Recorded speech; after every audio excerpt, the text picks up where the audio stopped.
Que sejam as nossas primeiras palavras de profundo agradecimento ao Senhor Jesus por nos encontrarmos conectados em seu nome, lembrando que ele nos disse: onde houverem duas ou mais pessoas reunidas em nome dele, ali estaria. E nós não estamos reunidos fisicamente, mas estamos conectados pelo pensamento. Então, o nosso primeiro agradecimento a ele. E iniciamos também o nosso agradecimento pela abençoada oportunidade que o Grupo Espírita André Luiz nos oferece mais uma vez, de podermos dirigir a palavra a todos vocês que nos seguem nesse momento. É uma oportunidade realmente sui generis, onde temos a chance de fazer a abordagem de um tema livre. E aproveitando a oportunidade que nós estamos terminando o mês de maio, então, é rico de estímulos ao nosso aperfeiçoamento. Vamos lembrar que quando começa o primeiro dia de maio, a lembrança do Dia Internacional do Trabalho. É muito interessante que todos os anos o Dia do Trabalho é comemorado exatamente com a ociosidade, com o lazer, porque é feriado. Mas isso nos leva a refletir de uma forma positiva, e até certo ponto, desmitificando e corrigindo a concepção de trabalho. Na cultura popular, quando se fala em termos de trabalho, nós sentimos que é como se fosse um peso. Exemplo, na linguagem popular. Quando começa a semana, na segunda-feira, mais uma semana de trabalho. Então, vê assim que são 5 ou 6 dias de esforço para poder ali ganhar o seu sustento. Quando chega assim no finalzinho da semana, há aquela cultura popular dizer assim: finalmente mais uma semana terminou. É como assim, o final de semana, lazer. E aí a alegria, o contentamento. De onde será que vem esse ascendente? Esse ascendente é bíblico. Se nós observarmos a cultura, como nós somos de uma certa forma influência, o ascendente judaico-cristão, vamos ver no Velho Testamento. No Velho Testamento, como existe a teoria do criacionismo, Adão e Eva, e eles, por desobedecerem uma determinação divina, tiveram a curiosidade de fazer aquilo que era proibido, ou seja, saborear o fruto da árvore proibida, o fruto proibido. E, consequência dessa desobediência, foram então expulsos do paraíso. E a pena que eles receberam lá foi: então, a partir de hoje, vocês irão carpir o próprio sustento com o suor do próprio rosto. E aí vem essa marca, então, como se é um castigo divino do trabalho. E isso, através dos séculos, não tem uma ligação assim consciente, porém, no subconsciente está aquela noção assim de castigo. E é essa mensagem que a doutrina espírita vem corrigir. E nós precisamos, no decorrer desses anos todos estudando a doutrina espírita, vemos a maravilhosa colocação de Allan Kardec, exatamente quando ele abre a terceira parte do Livro dos Espíritos e faz a abordagem sobre a lei do trabalho. Então nós observamos que quando ele faz a pergunta aos espíritos, que conceito ou que definição eles dariam de trabalho? E aí cai por terra toda essa colocação de castigo. Os espíritos respondem: toda ocupação útil. Toda ocupação útil, na visão do mundo espiritual, é trabalho. E se nós observarmos, então, nesse instante em que eu estou me dirigindo a vocês, e vocês, com toda atenção, ouvindo a mensagem que nós preparamos com bastante carinho, perguntamos: essa ocupação que temos neste momento tem alguma utilidade para nós? Sem dúvida nenhuma. Para mim tem a utilidade que me faz rever todo o estudo que eu fiz e a alegria de compartilhar com vocês. E por outro lado, vocês estão na expectativa do que é que eu vou dizer e qual é o conteúdo da mensagem que nós reservamos para esta manhã, ou para essa oportunidade. Então, dentro dessa colocação, a nossa ocupação nesse momento é útil. Se é útil, então nós estamos trabalhando. E não é mais aquela visão simplesmente para o ganha-pão, ou seja, o nosso sustento.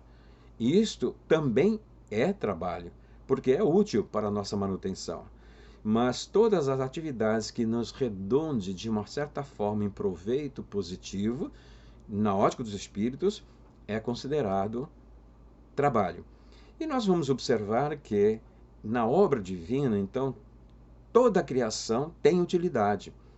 Se tem utilidade, então todos os seres criados por Deus trabalham, porque tem uma ocupação útil. E isso está assim numa síntese magistral no finalzinho da resposta da pergunta 540, quando os espíritos dizem: tudo se encadeia no universo, desde o átomo mais simples ao arcanjo, que começou como simples átomo. E aí, nessa ascendência, neste progresso, vejo que é uma atividade constante e toda essa atividade tem utilidade, quer individualmente para o progresso do princípio inteligente que vai se transformar num espírito e vai chegar à angelitude, como também a segunda parte que toca a todo ser criado por Deus, que é arcar com a parte que lhe toca na obra da criação. Então nós estamos interconectados. A nossa utilidade tem dois aspectos: é o nosso progresso, a nossa evolução e a nossa coparticipação na obra divina. Então, dentro desse objetivo, nós podemos observar que tudo isso é fundamental. É fundamental para que a gente possa realmente desenvolver as potencialidades da alma. E quando, em outra pergunta, Allan Kardec indaga se realmente o espírito teria que passar por toda a experiência dos vícios. E o espírito responde: dos vícios não, na vicissitude. A vicissitude compreende todas as dificuldades, todos os problemas adversos que a própria existência nos oferece. Então, esses obstáculos é um exercício para o crescimento da alma, quer no sentido moral, quer no sentido intelectual. Então, nós podemos observar também que, dentro dessa dinâmica do trabalho, a pergunta 674, ali nós observamos que Allan Kardec chama a atenção sobre o equilíbrio da produção e do consumo. E, dentro da lei da natureza, há que estabelecer esse equilíbrio. E nós vamos ver na pergunta 685, em que Allan Kardec dá exatamente uma colocação bem sintética e objetiva na sua nota, em que o ideal será quando nós conseguirmos estabelecer o equilíbrio entre a produção e o consumo. Então, quando ele fala sobre isso, a produção e o consumo, ou seja, nós não consumirmos mais do que produzimos, ou não produzimos menos do que nós consumimos. Mas isto leva, muitas das vezes, pelo desequilíbrio, ao desemprego. E quando ele aborda as consequências do desemprego, Allan Kardec coloca que é um dos maiores flagelos da humanidade.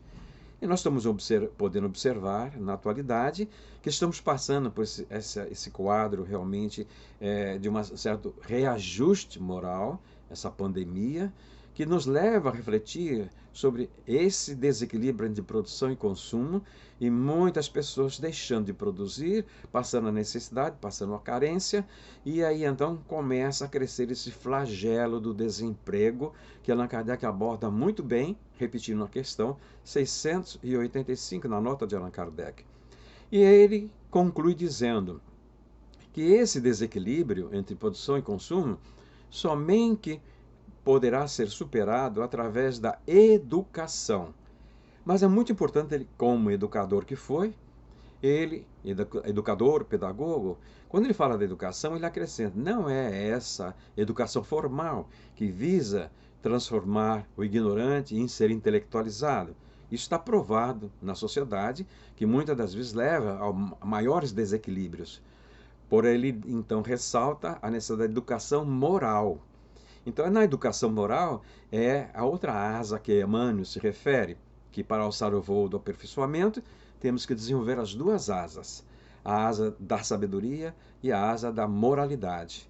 Então, essa educação moral que visa transformar realmente o homem, o espírito encarnado, o homem, com esse potencial de estabelecer o equilíbrio, onde ele dominará e vencerá no desenvolvimento das suas próprias virtudes.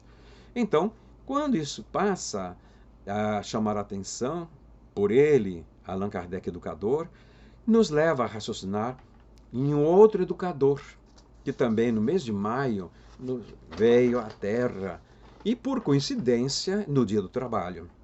Então, estamos exatamente nos referindo a Eurípides Barçanufo.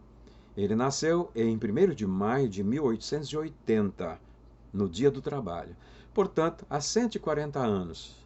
Eurípides Barçanufo. E vejamos, será que todos nós espíritas já conhecemos a biografia de Eurípides Barçanufo? Então é óbvio que nessa nossa pequena conversa nós não vamos fazer aqui uma exposição biográfica de Eurípides Barçanufo, mas citamos de passagem assim, de referência 2 obras que poderá contribuir muito, dentre tantas outras que já foram editadas. A primeira é de Corina Novellino, da editora Ide. O título dessa obra é Eurípides, o Homem e a Missão. Então ela é a obra assim mais condensada e rica de informações, porque Corina Novellino foi praticamente contemporânea de Eurípides Barçanufo. Aí essa autora é também da mesma terra de Eurípides, Sacramento, Minas Gerais. Então vejamos alguns traços da biografia de Eurípides Barçanufo. Então, ele é de origem católica, como católico era o reduto lá de Sacramento, o município interiorano de Minas Gerais. Predominando ali, praticamente somente o catolicismo. Ele, como criança, coroinha da igreja, depois, como jovem, fundou a mocidade, a juventude ali da Igreja Católica, e era, assim, o braço direito do pároco. Nesse instante, vejamos que ele, como católico, se conduía observando um tio que morava na fazenda Santa Maria, quando vinha à cidade, a Sacramento, pernoitava na casa dele, de Eurípides Barçanufo. E instava então Eurípides que por que ele se mantinha nessa crença considerada pelo catolicismo uma crença demoníaca à época. Então, ele tentava persuadir o tio a abandonar a chamada crendice. E o tio, uma pessoa de cultura bem simples, bem singela, ele disse assim, olha, eu não tenho argumentos para conversar com você, mas neste livro você poderá ter as respostas às perguntas que você está me fazendo. E passa às mãos de Eurípides Barçanufo o livro Depois da Morte, de Leon Denis. E ele fica curioso com o título. À noite, o tio recolhe-se para o repouso e Eurípides, lendo esta obra, vara a madrugada e à noite, quando começa a raiar o dia, ele está concluindo a sua leitura. E então, quando ele vai devolver o livro ao tio, o tio responde a ele, querido sobrinho, esse livro vai ser muito mais útil para você. Guarde e releia com mais vagar, com mais tempo. E fez o convite. Assim que você terminar a leitura, quando você quiser, nós fazemos o convite para você ir conhecer o nosso grupo lá na Fazenda Santa Maria. E Eurípides, então, já não respondeu mais da forma crítica, porque já tinha lido o livro depois da morte, durante a madrugada, durante a noite. Então, o tio retorna à fazenda e Eurípides vai começando a refletir sobre as dúvidas que alimentavam em sua alma. E essas dúvidas foram originadas exatamente por um presente que o pároco lhe dera. Ele era muito questionador, e as perguntas que ele fazia, o pároco não tinha respostas. E ele, então, o padre resolveu dar-lhe de presente um exemplar da Bíblia. Ele falou, meu filho, esse livro não pode ser dado para os fiéis, mas como você está aqui auxiliando ao nosso trabalho, então eu lhe dou uma de presente, porém não comente com ninguém. E ele, ao estudar a Bíblia, ele dá mais atenção exatamente à parte do Novo Testamento. Quando ele faz o estudo sobre o Sermão das Bem-aventuranças, é que pipocam as dúvidas ali. As dúvidas quais são? Dúvidas naturais que fossem surgir. Jesus faz uma série de promessas nas bem-aventuranças. Bem-aventurados os aflitos, porque serão consolados. E então a dúvida natural, bem, mas quando é que esses aflitos serão consolados? Como é que eles serão consolados? Quando? Como? E essas perguntas ele fazia ao pároco e o pároco não tinha respostas. E então ele decide ir à Fazenda Santa Maria. E a caminho da fazenda, ele vai matutando as dúvidas. Essas dúvidas em torno do Novo Testamento. E ele então faz a seguinte proposta para ele mesmo. Se porventura ele obtivesse as respostas por João Evangelista, ele voltaria da fazenda espírita. Muito bem. Ele lá chegando, é bem recebido pelo grupo singelo, e aí à noite começa a reunião, e ele não comentou com ninguém do grupo sobre suas dúvidas e a proposta que ele tinha feito. Durante o desenvolvimento da reunião, eis que uma criatura singela do trato do campo, de repente um espírito começa a se manifestar por ele e se identifica como sendo João Evangelista e responde pergunta a pergunta daquelas que Eurípides Barçanufo tinha na sua cabeça. E as respostas realmente foram tão convincentes que no retorno, Eurípides Barçanufo toma a decisão: agora eu sou espírita, tenho que revelar isto ao padre. E retorna ao sacramento, e quando ele fala ao sacerdote que se converter ao espiritismo, foi um escândalo. É óbvio que usou da sinceridade, da honestidade, do respeito e toda a característica desse espírito pelas suas faculdades desenvolvidas, né? Em função das suas existências pregressas, é um espírito missionário, não resta a menor dúvida. Então, para ele não havia distinção de A, B ou C. Todas as pessoas mereciam a mesma atenção, independente de qualquer aspecto exterior ou interior. Então, como ele conversa o espiritismo, mas ele não quebra o vínculo com os católicos. Ele se afasta das atividades da igreja, é óbvio, porque ele vai começar um novo ritmo de atividades. Porém, todos os demais habitantes de Sacramento não sentiram nenhum rompimento. Tanto que antes e depois continuaram considerando ele como sendo o padrinho Eurípides. E faziam uma corrutela, chamam de Padinho Eurípides. E quando passamos lá por Sacramento, pudemos constatar a infinidade de moradores ali que levam como nome de batismo, de registro, Eurípides. Se era menino, ia no cartório, Eurípides e o sobrenome da família. E se fosse mulher, o registro seria Euripidina e o sobrenome da família. Chegou a um ponto que o cartório realmente já passou a recusar e não mais aceitou devido ao problema de homônimos. Então, não era mais admitido que usasse o nome de Eurípides Barçanufo. Mas isso era demonstração de carinho, e de amizade, do acolhimento. E ele então tinha realmente um sonho. O sonho dele era formar-se em medicina para melhor atender aos seus contemporâneos. Ele se prepara, que vem com o pai na capital do Império, Rio de Janeiro, à época, e então fazer a sondagem. O pai quer ver a faculdade, quer ver o meio ambiente e se posicionar ali onde é que o filho voltaria depois para fazer a matrícula. Retorna ao Sacramento. Então, na data aprazada para fazer a matrícula, Eurípides viria sozinho ao Rio de Janeiro. Quando está tudo pronto, malas prontas, e ele está preparando exatamente para vir ao Rio, eis que sua mãe, que tinha uma saúde muito débil, muito delicada, entra em crise. Ele contempla o semblante da mãe e deduz que aquela crise foi motivada já para o seu possível afastamento em função da faculdade que ele queria realmente cursar. Sem dizer nada, ele faz 180 graus, vai para o seu quarto, desfaz a mala e desiste do curso de medicina e não fala nada com ninguém. E ninguém toca nesse assunto. E sua mãe se recuperou da crise. Então, ele renunciou a este sonho em função do sentimento de amor e gratidão à sua mãe, e vendo o quanto que ela necessitava da sua presença nesse apoio. E depois vem realmente se dedicando à prática da doutrina espírita, vem a identificar que o problema da mãe realmente era um problema obsessivo. E ao fazer esse tratamento espiritual, a mãe se recupera plenamente da saúde. Mas vejamos, seu currículo é amplo. Então, ele já tinha na juventude católica um informativo, um jornal que circulava. Então, aí vem a sua formação jornalística. Seu pai pondera com ele que se ele se envolvesse na política, como vereador lá de Sacramento, poderia ajudar mais a pobreza que ele abraçava. Então ele se decide também, entra para a política. Depois ele se forma realmente dentro de um autodidatismo.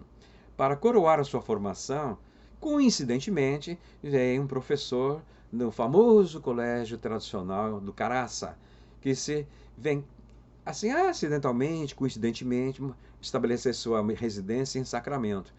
E então ali ele passa a ser o preceptor da formação final desse conteúdo pedagógico de Eurípides Barçanufo, que na realidade estava num processo de recordação.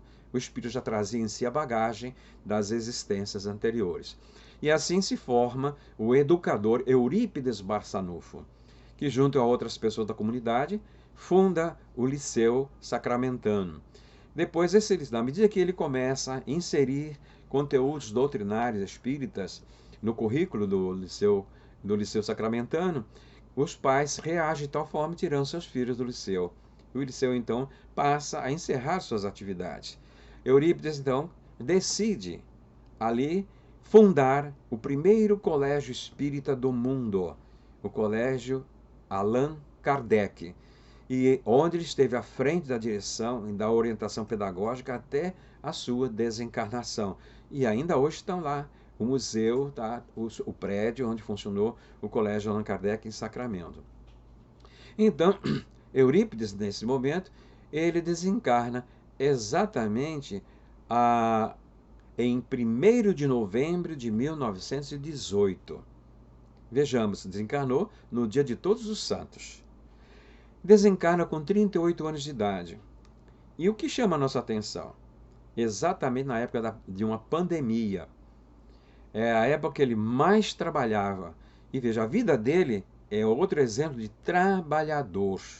Desde da juventude, depois como na divulgação da doutrina espírita, como médium.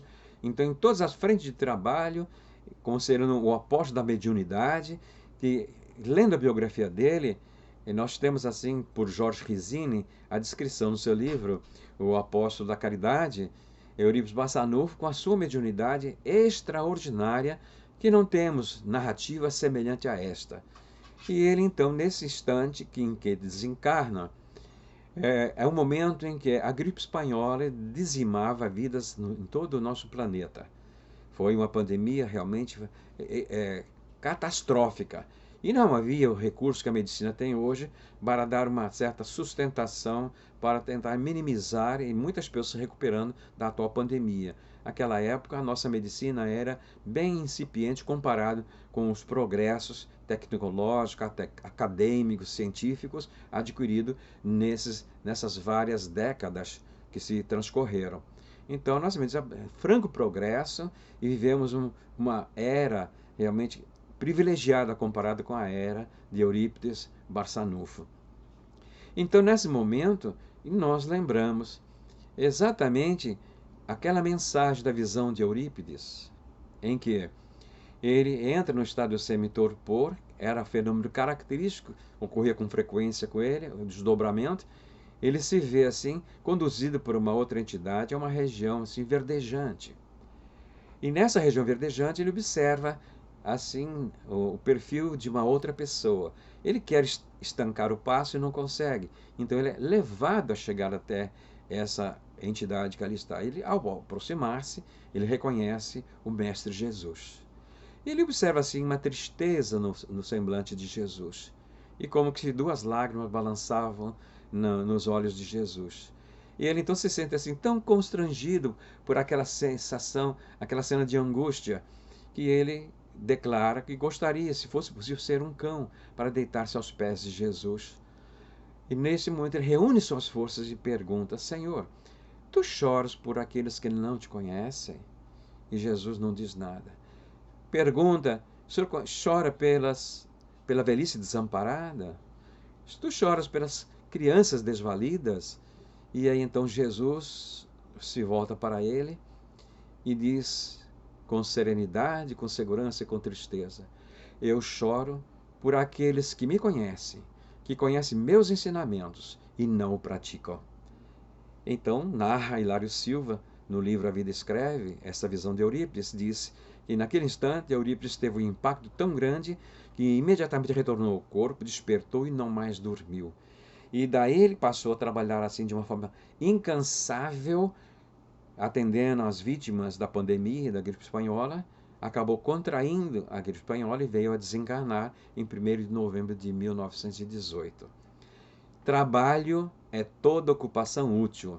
Eurípides Barçanufo foi um exemplo de trabalhador no sentido mais amplo do termo. Mas vejamos, o mês de maio é pródigo.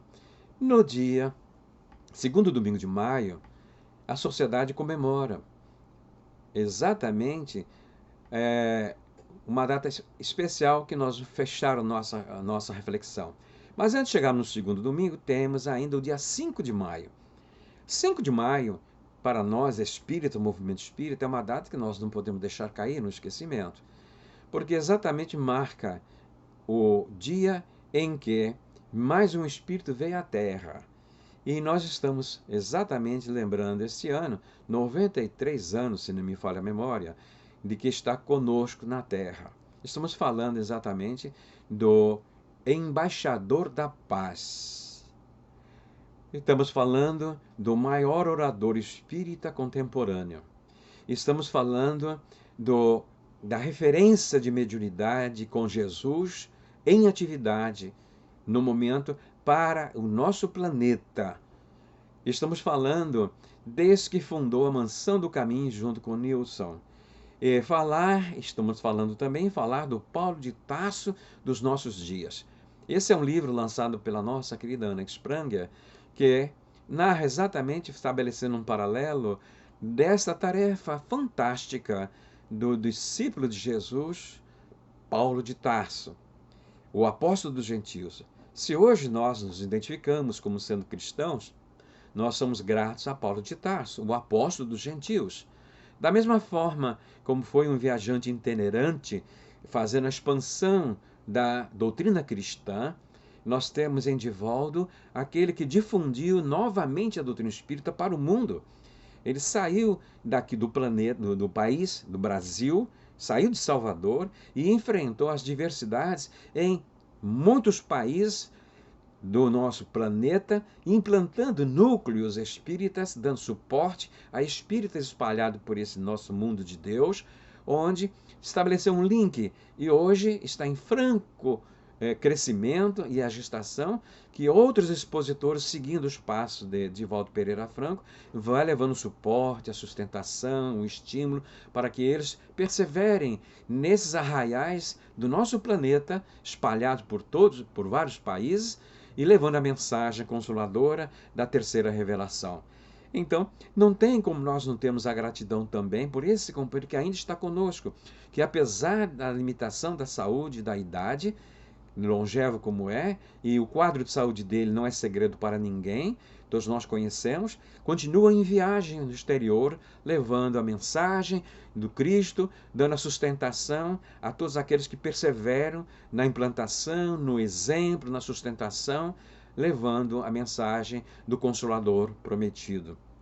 Ele, na realidade, podemos dizer, ele é o nosso grande amigo. Tivemos a oportunidade de conhecê-lo quando jovem e marca exatamente o nosso relacionamento durante toda essa parte da nossa vida, não só como um amigo muito querido, mas também como uma referência doutrinária, a segurança doutrinária, a dedicação plena à missão que ele abraçou. É nossa referência inquestionável e incondicional. Está nos deixando aí um legado que nós precisamos preservar, como tantos outros que temos aí, vanguardeiros do movimento espírita. Então, é um exemplo da atualidade, o nosso grande amigo, um verdadeiro trabalhador em prol da humanidade. Independente da crença, da origem, quem quer que seja, é um verdadeiro cristão, dando seu exemplo, ainda no mundo físico, ainda encarnado. Se nós fôssemos falar então dos desencarnados, ficaríamos aqui um tempo muito maior. Por quê? Iríamos cometer até injustiça se não lembrássemos de alguns vultos que deixaram um rastro de luz na face da Terra. E aí, vejamos, nós temos assim uma miríade de espíritos que vieram exatamente na implantação do Consolador prometido em terras do Brasil. Não é realmente gratuita a expressão que o Brasil é o coração do mundo e pátria do Evangelho. Quando se fala assim, o Brasil é um ponto de referência. é que aqui concentrou-se pelas próprias características dessa elaboração de um fulcro de expansão da mensagem cristã, um berço novo, onde não havia contaminação das culturas tradicionais, onde o egoísmo pela tradição e casta realmente não tinha nenhuma marca. Nós temos uma amálgama de várias origens, então nós convivemos entre nossos pares, independente da crença, independente das suas tradições. E abrindo um parêntese, uma ocasião estava ouvindo um repórter fazer uma entrevista na Saara. A Saara é uma rua comercial aqui do Rio de Janeiro, no centro, ali na Rua Uruguaiana, Buenos Aires, Rua da Alfândega. E num daqueles bares ali, nesse comércio, tinha um grupo de pessoas. E o repórter então aborda esse grupo de pessoas. Pergunta a ela: "Você não é judeu?" E a pessoa confirmou: "Sim, sou judeu." "Você não é árabe?" "Sim, sou árabe." "Você não é muçulmano?" "Sim, sou muçulmano." "Ué, mas como é que vocês estão aqui conversando de uma forma fraterna, compreensiva, amigável, se vocês têm essas origens diferentes que se degladiam, estão aí a mortandade nessas guerras lá no Oriente?" Então eles tomam a palavra e respondem: "Bem, mas nós não estamos lá, nós estamos aqui no Brasil. Esse é o problema lá do Oriente, aqui no Brasil nós não temos esse problema." Então vejamos que a questão é política. Então a questão não é da alma, porque aqui eles estão assim tangidos pelo clima da fraternidade, desse país de cultura aberta, onde todos têm as possibilidades de deixar que a alma desenvolva as suas potencialidades. Então, dentro desta dinâmica, nós não podemos deixar de mencionar, é óbvio, assim, de passagem falando de trabalhador, não podemos deixar de mencionar, esse é bem próximos a nós, Francisco Cândido Xavier, em função do seu legado. Então nós temos aí em torno de 500 obras publicadas atualmente da lavra, da mediunidade, da psicografia de Chico Xavier. É o trabalho dos espíritos? É, mas ele foi intermediário da mediunidade com Jesus. Então há que reconhecer a sua dedicação como verdadeiro cristão, pelas virtudes que ele exemplificou, junto a todos aqueles que foram realmente contemporâneos deles. E nós tivemos a oportunidade de várias vezes estar com ele, quer em Uberaba, quer em Niterói, no estádio de futebol, quer na Marieta Gaio. E sempre tivemos assim aquele respeito tão grande que quando nos aproximávamos dele, não tinha nem palavras para dizer, apenas era a satisfação de estar presente. Cumprimentava, ele dava um sorriso e seguíamos. E eu sempre me questiono, mas por que eu não consigo abrir a boca para dizer palavra alguma? Eu só vim a saber depois que os cientistas da NASA divulgaram que vieram ao Brasil para ver o fenômeno Arigó e comprovar a autenticidade da mediunidade de José Arigó. E aí então passaram também por Uberaba para conhecer Francisco Cândido Xavier. E com os equipamentos sensíveis que eles levaram à época, conseguiram mensurar a irradiação da aura de Chico. Então, constataram que o raio de irradiação da aura do Chico era de 30 metros. Olha, então quem se aproximasse dele, já a partir de 30 metros, estaria assim, imerso na própria aura de Francisco Cândido Xavier. E aí eu entendi por que eu ficava mudo, né? Então, realmente, já está beneficiado, vai falar o quê? Então, aí vem o nosso Allan Kardec brasileiro, Dr. Bezerra de Menezes, e vem a maior educadora de todos os tempos, Anália Franco, vem a poetisa Aura Celeste, vem a Ivone Pereira com a seriedade, a austeridade, para manter os fundamentos da doutrina espírita nos seus verdadeiros pilares. Então ficaríamos aqui o restante do nosso tempo falando dessa pleia de trabalhadores da seara espírita que com o suor do seu esforço deixaram legados que nós não podemos deixar cair no esquecimento. Então, o estudo da biografia, a lavra desses vanguardeiros do movimento espírita é um dever de gratidão que nós, como espíritas, não podemos e não devemos deixar cair no esquecimento. Porém, estamos caminhando já para os instantes finais da nossa conversa e não podemos deixar de lembrar outro aspecto muito importante para também ao falarmos de trabalho. E quando falamos de trabalho, nesse nosso último ponto, nós não podemos esquecer que ninguém reencarna desamparado. Essa informação encontramos no Livro dos Espíritos. Todos que reencarnam tem ao seu lado um espírito protetor. Esse espírito protetor assumiu a missão de nos acompanhar durante a nossa existência e muitas das vezes prossegue além da existência física. E acima dele temos o nosso anjo guardião. Quando nós estudamos o prefácio das preces, a coletânea de preces do Evangelho, então no item 2, vamos lá, prece por aquele mesmo que ora. Aí vem prece para os anjos guardiões e espíritos protetores. Nesse prefácio, Allan Kardec faz uma distinção entre anjo guardião e espírito protetor. Então, o anjo guardião é um espírito da primeira ordem. Então, esse espírito da primeira ordem, os espíritos puros, ele não tem a missão de atender com exclusividade a um espírito encarnado. Então, é mais abrangente a missão dele. E ele tem, sobre a sua tutela, os espíritos protetores. Esses fazem o papel do anjo guardião, nos acompanhando todo momento e toda hora durante a nossa existência. Esse espírito protetor, de um modo geral, a informação que lá encontramos, também é superior em relação ao seu próprio protegido. E nós é que fazemos, assim como diz assim, ouvidos de moco, ou seja, não permitimos a sintonia com esses protetores. E nós vamos analisar numa obra muito interessante chamado Memórias de um Anjo Guardião, o médium é Abel Glasser, o espírito Caio. Então, nessa obra, ele relata exatamente Memórias de um Anjo Guardião. E o título do livro, Imagino que Você Queira Ser Feliz. Esse livro é uma referência porque ele faz exatamente uma interface, uma ligação entre o prefácio do Evangelho, sobre essa prece dos anjos guardiões, e também quando se estuda os anjos guardiões espíritos protetores no Livro dos Espíritos. E ele, esclarecendo ali, conta a experiência desse o espírito protetor, que tenta de toda forma estar ali orientando o seu protegido. De uma forma incansável, vamos dizer, mas no momento, como ele não é o anjo guardião, ele começa a se questionar. Bem, mas por que esse camarada é cabeça dura? Não adianta, não segue as orientações que eu desejo dar, certo? Então, demonstrou-se um aparente cansaço da insistência e da inutilidade dessa insistência por teimosia do seu protegido. E ele então deixa escapar assim, eu não sei nem qual é o vínculo que eu tenho com ele, por que dessa teimosia, por que eu tenho que continuar. E como o pensamento é a linguagem dos espíritos, o anjo guardião se aproxima do espírito protetor para uma conversa. E aí então, a única coisa que o anjo guardião propõe ali é a seguinte: pense, concentre e induz ele então a retornar ao momento em que os dois tiveram experiências, uma existência pregressa. E nesse momento da existência, ele identifica qual era o vínculo dele com aquele que ele estava protegendo.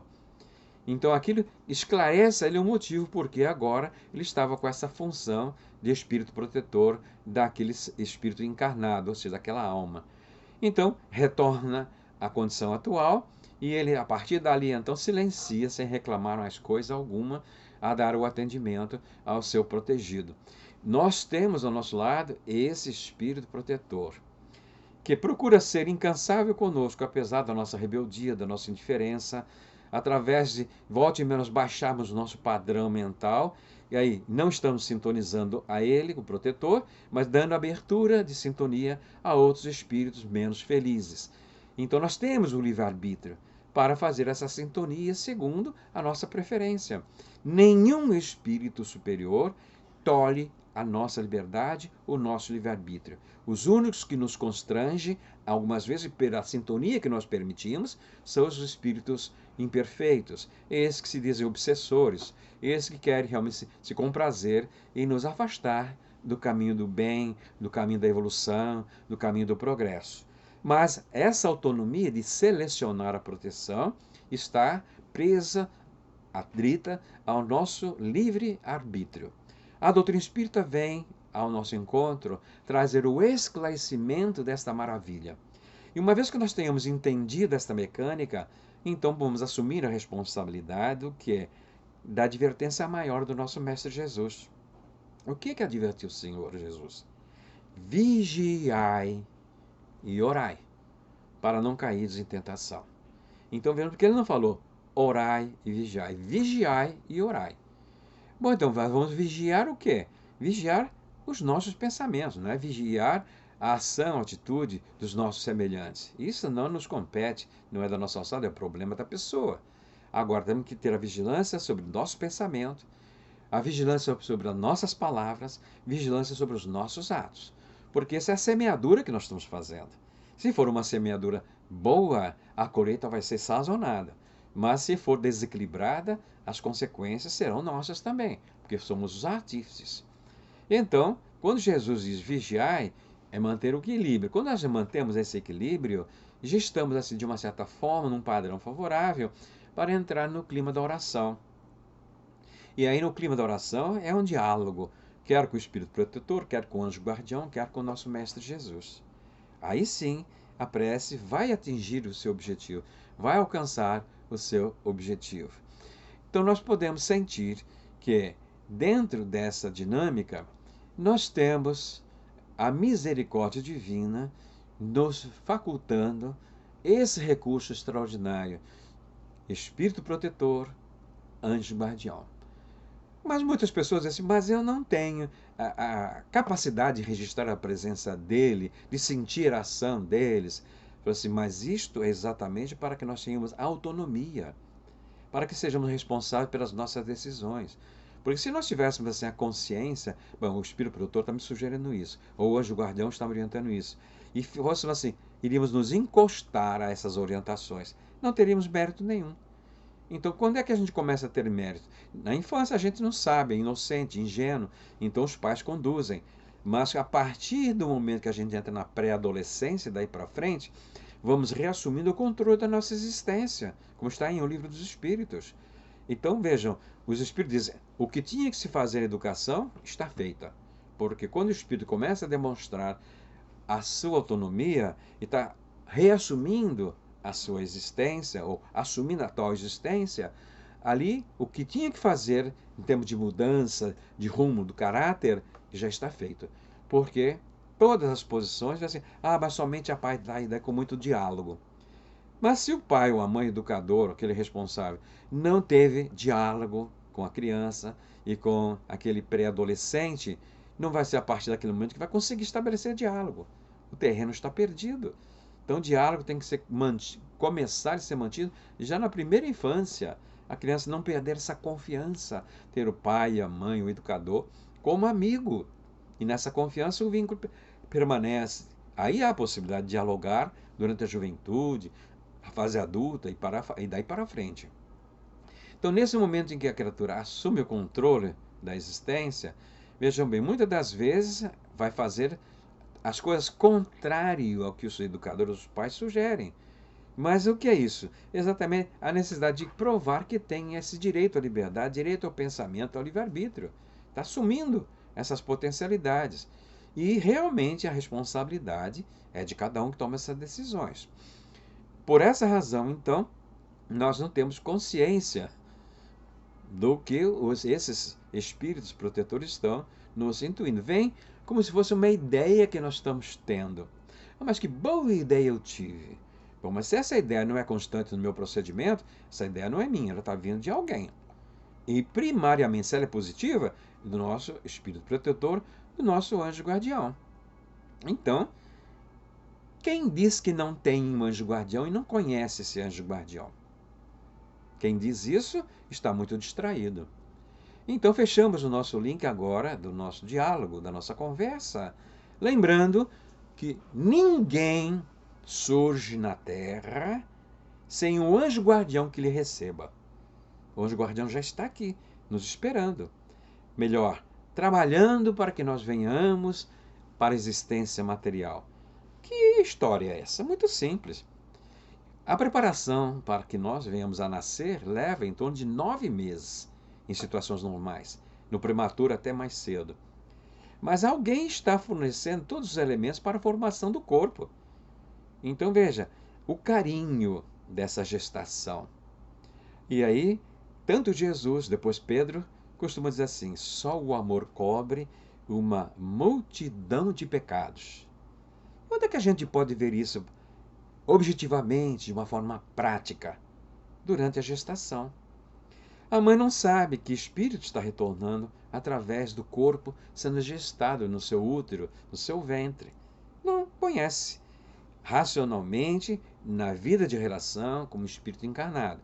No momento em que está na emancipação da alma, aí sim ela participa do planejamento, e aí está todo um entrelace disso. A exemplo de um caso específico, nós temos a reencarnação de Segismundo, descrito por André Luiz numa das suas obras. Então, nessa reencarnação, os pais participam, etc., estão ali conscientes. Será que todas as reencarnações são assim? Não, esse é um caso específico de Sigismundo. Tem outras mais aprimoradas, tem outras que têm mais do estado da inconsciência, exemplo das reencarnações compulsórias e complicadas. Então, a variedade é imensa de características de cada espírito que retorna ao mundo material. Então, não podemos pegar um caso e generalizar. O que é de caráter genético, de caráter físico, isso realmente é geral. Mas as condições que levam ao processo do retorno, cada caso é um caso. O que queremos dizer, por exemplo, o processo assim, mecânico seria material e espiritual da reencarnação. A ligação do espírito reencarnante se dá no momento da fecundação, no momento em que o gameta masculino encontra o gameta feminino, o óvulo e o espermatozoide se unem formando o ovo. É esse momento aí chamado concepção que o perispírito do espírito reencarnante é ligado. A partir dali, a forma que vai modelar a estrutura do corpo em gestação é o perispírito, que pertence ao espírito reencarnante. Então é chamado de MOB, Modelo Organizador Biológico. Esse é o perispírito. Então, todo esse processo vai se fazer no período de gestação. E, independente desse espírito ter sido um antagonista, um inimigo daquela que o está gestando, a mãe, nesse desconhecimento, o que faz? Acalenta com amor, com carinho, com relativa ansiedade. Estamos falando em tese geral. Existem casos específicos em que o período de gestação é conturbado, é difícil. Mas mesmo aí, de um modo geral, e naturalmente, a mãe vai aprendendo a ter o amor, o carinho àquele ser que está gestando. Isso leva a um abrandamento no sentimento do espírito reencarnante.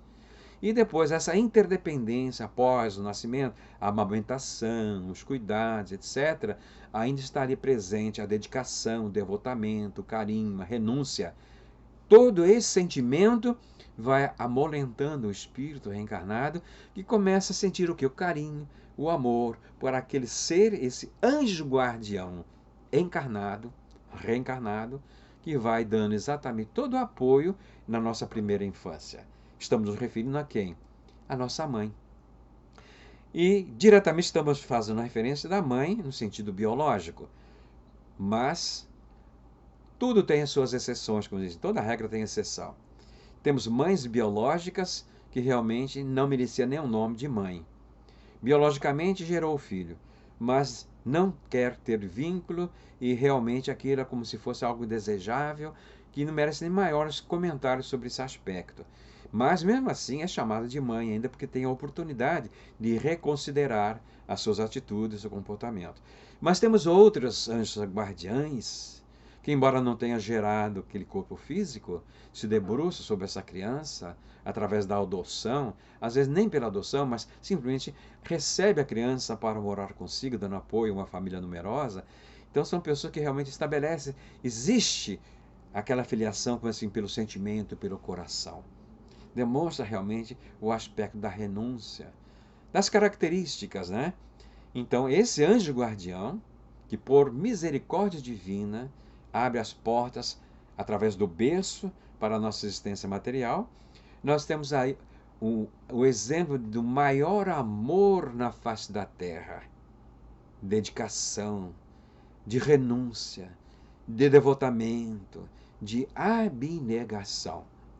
Então, esse momento em que o comércio explora muito essa época, é até bom que explore, que sacode de um modo geral a sociedade, para que a pessoa reaja assim, mas isso é tudo comercial. Comercial se você está interessado no comércio. Mas é um lembrete, a pessoa que passou distraída durante o ano inteiro e não demonstrou o carinho, a gratidão que aquela alma abnegada tem ânsia. Mas como é o amor que está falando, não está o egoísmo, jamais nos cobra o que seja. Está sempre na expectativa de um gesto de carinho, de uma palavra de candura, de um abraço carinhoso. Veja, o sorriso de uma mãe quando o filho lhe dá um abraço é uma coisa que não tem palavra que se exprima isto. Isso é o encontro, é o aconchego de almas. Então, isso chama-se piedade filial. É o carinho que devemos ter com estes, incluindo os pais, que nos deram esta grande oportunidade de retornar à vida material e continuar nosso processo evolutivo. Quando o Evangelho aborda sobre a piedade filial, é uma passagem também que nos choca muito, porque os espíritos são realmente objetivos, para não deixar margem à dúvida. Então, diz assim, entre aqueles em que realmente demonstra a piedade filial, pelo dever de gratidão, que é receber todo o investimento no seu retorno à vida material, o mínimo que nós podemos fazer é agora que vão entrando na velhice, demonstrar nosso carinho, o nosso reconhecimento, a nossa paciência, a nossa compreensão, que estiveram para conosco. Então esse é o dever da gratidão, a piedade filial. Porém, eles ainda colocam de uma forma mais chocante, em que uma grande maioria, quando não faz com que os pais sejam verdadeiros escravos da casa, administrando o lar, todos os problemas aí, já com a idade avançada, quando merecia descanso, tem o encargo da administração do lar. Quantos que retornam para casa para ficar ainda como verdadeiros chupins, na linguagem popular da roça, né? Que o chupim é um pássaro que, segundo a tradição, ele vai no ninho do tico-tico e joga os ovinhos do tico-tico que lá está, e ali bota os seus ovinhos. Ele vai embora. Então, o tico-tico vai chocar os ovos. Quando sai dali, não é uma filhote do tico-tico, e sim é do chupim. Então, isso é o que? Na própria vivência dos animais, das aves, né? Um exemplo deste em que o próprio ser humano, quando está exatamente exaurindo as forças de quem lhe deu a vida e deu todo o amparo, e agora que precisa do conforto, do carinho, continua ainda sugando as energias da administração da casa, é considerado um verdadeiro chupim. Ou então, ao invés de cuidar de sua própria vida, continua na dependência dos pais, principalmente da mãe, que ela seja como se fosse uma empregada doméstica do seu lar, é uma falta de consideração, de carinho, de caridade muito grande. Morar juntas é uma coisa, conviver junto é outra. Mas sobrecarregar nos trabalhos comuns da vida, depois da idade avançada, é falta de amor, é falta de caridade, não resta a menor dúvida. É falta de piedade filial. Diz mais, isto quando não reserva o último cômodo da casa para que não interfira na rotina da casa, e muitas vezes não deixa fazer as refeições juntas. Por quê? Porque vai sujar o prato, porque deixa cair comida. Falou assim, mas quando nós éramos pequenos, não tinha esse problema. A gente sujava tudo e eles tinham o mesmo carinho conosco. Então, o Evangelho é rico de chamadas que os Espíritos nos dão, e as instruções dos Espíritos, e também as conclusões, as reflexões de Allan Kardec, chamando a nossa atenção sobre o dever de gratidão. Então, nesse finalmente, como estamos concluindo as nossas reflexões, não podemos esquecer que a mãe é o exemplo de o maior amor da humanidade. E temos que ter, então, o dever de gratidão, o reconhecimento dessas benesses que recebemos. E podemos plagiar, ou repetir uma expressão atribuída a um poeta Guerone, quando ele escreveu, e é declamada, faz parte do conhecimento da população, da cultura popular, chamado Poema do Dia das Mães. Nesse poema do Dia das Mães, Guerone termina ele dizendo: enquanto a mãe cantar baixinho, junto ao bercinho, cantará esperança para o mundo. Então, que as mães não deixem de cantar a canção de ninar. Essa canção de ninar com a criança aconchegada ao seu peito, ao seu seio ou ao bercinho, ela vai cheia de amor, cheia de vibração, cheia de acalento. E nós passamos a sentir saudade disso no trânsito da vida. Quantas pessoas que lembram com carinho, ah, mas como era gostoso o embalo, o aconchego do colo de mamãe quando cantava aquelas canções de ninar. Isto fica, permanece lá na memória da infância. E é uma gratidão poder envolver esses seres com o nosso carinho, com o nosso amor. Então, queridos seguidores, irmãos e irmãs do Movimento Espírita e todos que nos ouvem, é o momento de nós demonstrarmos a nossa gratidão.